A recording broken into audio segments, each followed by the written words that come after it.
El 2 de Pallares van a salir a la venta los billetes para la AVE Asturias-Madrid. Los trenes van a empezar a circular el 30 de Pallares.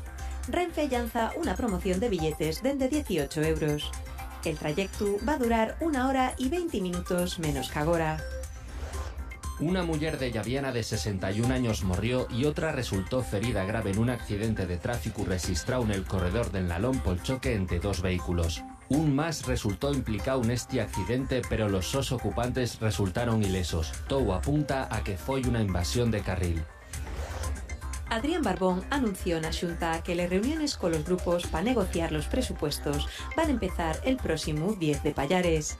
El presidente del Principado avanzó que se va a xuntar con todos los partidos menos con Vox. Registraes les candidaturas a la presidencia del Partido Popular de Asturias, con lo que de esta manera empiecen a correr los plazos de la competición interna. Finalmente, como se prevía, presentáronse el actual vocero parlamentario y exsecretario general Álvaro Queipo y el concejal en Colunga y exdiputado Javier Brea.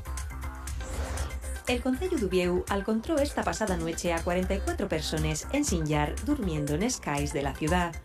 Y el balance en la capital del primer recuento nacional de personas en Sinllar promovido por el Ministerio de Derechos Sociales, que se fechó también en Xixón y Avilés.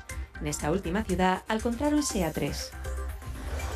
El Museu de Belles Artes de Asturias exhibe a partir de güey una selección de dibujos del artista asturiano Luis Fernández. Failo con motivo del 50 aniversario del so fallecimiento, nuna muestra que comisaría el mismo director del Belles Artes, Alfonso Palacio, especialista en la figura de Luis Fernández.